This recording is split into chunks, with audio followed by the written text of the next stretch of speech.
নমস্কার দর্শকবৃন্দ, আমি পণ্ডিতজি ভিঘুষী জাতক বলছি।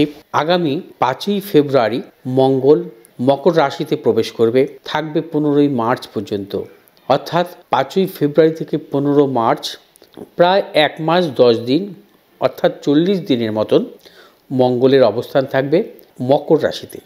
বর্তমানে রাহু অবস্থান করছে মীন রাশিতে, শনির অবস্থান কুম্ভ রাশিতে। অর্থাৎ প্রায় 1 মাস 10 দিন শনি পাপ গ্রহ মধ্যগত অবস্থায় থাকবে, মঙ্গল এবং রাহুর মধ্যগত।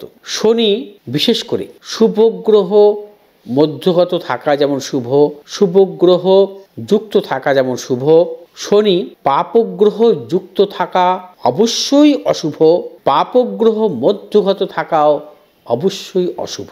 অর্থাৎ 5ই ফেব্রুয়ারি থেকে 15ই মার্চ পর্যন্ত শনি মঙ্গল এবং রাহুর মধ্যগত অবস্থায় থাকবে। আমরা জানি যে বিশেষ করে জন্মকালীন যদি কোনো জাতক জাতিকার রাশিচক্রে যদি কোনো গ্রহ পাপগ্রহ মধ্যগত অবস্থা থাকে, আমরা একে বলি পাপকর্তারি দোষ। ধরুন আপনার জন্মকালীন আপনার রাশিচক্রে শনি পাপগ্রহ মধ্যগত অবস্থায় আছে। শনি যদি পাপগ্রহ মধ্যগত অবস্থায় দুস্থানগতই হোক না কেন থাকলে বা নিজের ক্ষেত্রে তুঙ্গি অবস্থা থাকলেও কিন্তু শনি শুভ ফল দান করতে পারে না। আপনার জন্মকালীন রাশিচক্রে শনি তুলাতে তুঙ্গি অবস্থায় আছে কিন্তু পাপগ্রহ মধ্যগত, কিন্তু শনির সেই তুঙ্গি ফল আপনি কিন্তু পাবেন না। আপনার জন্মছকে শনি স্বক্ষেত্রস্থ আছে পাপগ্রহ মধ্যগত, অর্থাৎ শনির কোনো শুভ ফল আপনি কিন্তু পাবেন না। ধরুন শনি আপনার জন্মছকে একাদশ ভাবস্থ আছে নিজের নক্ষত্রে, তাতে কি হয় যে শনি যদি একাদশে নিজের নক্ষত্র প্রাপ্ত হয় প্রভূত অর্থ প্রাপ্তি ঘটে।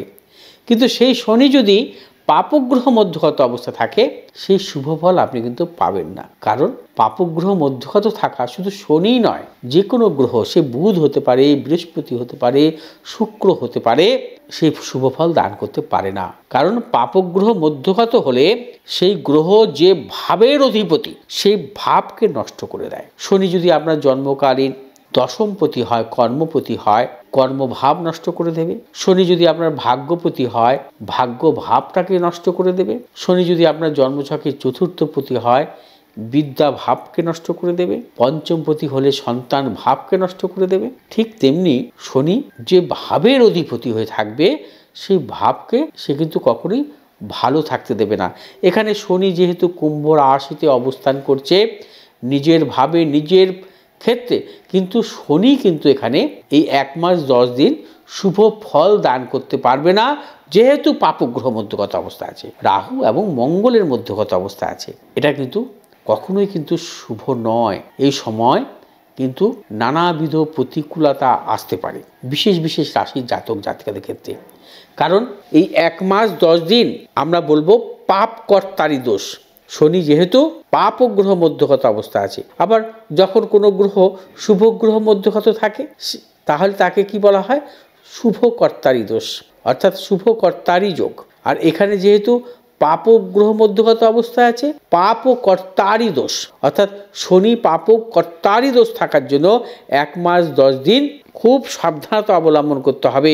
এই সময় দেশের পক্ষেও কিছু কিছু অমঙ্গল হয়, নানা রকম অস্থিরতা আসে বা নানা রকম দুর্যোগ আসতে পারে, অ্যাক্সিডেন্ট আসতে পারে, বিবিধ সমস্যা কিন্তু দেশের পক্ষেও কিন্তু আসে। হানাহানি, রক্তপাত, নানা রকম বড় কোনো দুর্ঘটনা, এই জাতীয় সমস্যা কিন্তু আসে। আবার জাতক জাতিকাদের জন্মছক অনুযায়ী কিন্তু নানা রকম অশুভ বার্তা বয়ে আনে। বিশেষ বিশেষ রাশির জাতক জাতিকাদের ক্ষেত্রে কিন্তু এই সময়টা সাবধানতা অবলম্বন করতে হবে। কারণ শনি যেহেতু পাপকর্তারি দোষে যুক্ত অবস্থা থাকবে। কোন কোন রাশি জাতক জাতিকাদের ক্ষেত্রে সমস্যা আসতে পারে এই 1 মাস 10 দিন? কী ধরনের সমস্যা আসতে পারে? মূলত দেখা যায় যে আঘাতজনিত কোনো সমস্যা আসতে পারে বা প্রভূত অর্থ নাশ আসতে পারে, প্রিয়জনের সাথে মতানৈক্য, দীর্ঘদিনের সাথে আপনার বন্ধুত্ব, সেই বন্ধুত্ব কিন্তু ছেদ পড়তে পারে, অথবা বাড়ির বয়োজ্যেষ্ঠর সাথে আপনার কিন্তু সমস্যা বাড়তে পারে বা তার সাথে কিন্তু আপনার সম্পর্ক নষ্ট হতে পারে। শনি পাপকর্তারি দোষে যুক্ত থাকার জন্য বিশেষ করে সমস্যা বাড়ায় অর্থনাশ, কর্ম সমস্যা এবং শারীরিক মানসিক বিড়ম্বনা। কোন কোন রাশির জাতক জাতিকাদের ক্ষেত্রে প্রভূত অশুভ বার্তা বয়ে আনতে পারে? বৃষরাশি জাতক জাতিকাদের ক্ষেত্রে মূলত দেখা যাচ্ছে যেখানে কর্ম সংক্রান্ত সমস্যা আসতে পারে 1 মাস 10 দিন। মিথুন রাশি জাতক জাতিকাদের ভাগ্য বিড়ম্বনা সম্পর্ক সমস্যা আসতে পারে। মেষ রাশি জাতক জাতিকাদের ক্ষেত্রে অর্থ নাশের প্রবল যোগ আসতে পারে। সিংহ রাশি জাতক জাতিকাদের ক্ষেত্রে স্ত্রীর অর্থাৎ ওয়াইফের শারীরিক সমস্যা আসতে পারে। কন্যা রাশি জাতক জাতিকাদের ক্ষেত্রে প্রভূত শত্রু বৃদ্ধি হতে পারে। তুলা রাশি জাতক জাতিকাদের ক্ষেত্রে সন্তানদের নিয়ে টেনশন আসতে পারে বা চিন্তার কারণ আসতে পারে। বৃশ্চিক রাশি জাতক জাতিকাদের ক্ষেত্রে মূলত দেখা যায় এই সময় যে তাদের বিদ্যার ক্ষেত্রে নানা সমস্যা আসতে পারে বা মায়ের শারীরিক সমস্যা আসতে পারে। গৃহাদি সংক্রান্ত বা কোনো কিছু ক্রয় বিক্রয়ের ক্ষেত্রে সমস্যা আসতে পারে। ধনুরাশি জাতক জাতিকাদের ক্ষেত্রে প্রিয়জন অর্থাৎ ভাতা ভগ্নির সাথে সম্পর্ক নষ্ট হতে পারে। এবং মকর রাশি জাতক জাতিকাদের ক্ষেত্রে অর্থ নাশের প্রবল যোগ আসতে পারে। কুম্ভ রাশি জাতক জাতিকাদের ক্ষেত্রে শারীরিক বিড়ম্বনা আসতে পারে। মীন রাশি জাতক জাতিকাদের ক্ষেত্রে সাবধানতা অবলম্বন করতে হবে। আপনাদের শারীরিক মানসিক বিড়ম্বনা, প্রিয়জনের সাথে মতানৈক্য, ব্যবসা ক্ষেত্রে নানা রকম সমস্যা বা প্রতিকূলতা আসার প্রবল যোগ আছে। শনির পাপকর্তারি দোষে যুক্ত হওয়ার জন্য 5ই ফেব্রুয়ারি থেকে 15ই মার্চ সাবধানতা অবলম্বন করতে হবে। তবে বিশেষ করে সিংহ রাশি, কুম্ভ রাশি জাতক জাতিকাদের ক্ষেত্রে রক্তপাতজনিত সমস্যা আসতে পারে বা ছোটোখাটো আঘাতজনিত সমস্যাও কিন্তু আসতে পারে। সাবধানতা অবলম্বন করবেন, কোনো প্রকার ঝুঁকি নেবেন না।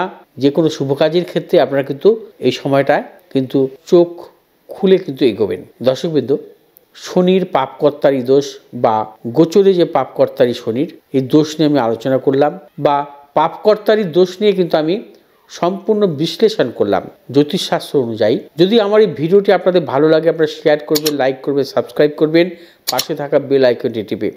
ভালো থাকুন, সুস্থ থাকুন। 2024 ভালোভাবে কাটুক, এটাই থাকবে ঈশ্বরের কাছে আমার প্রার্থনা। নমস্কার।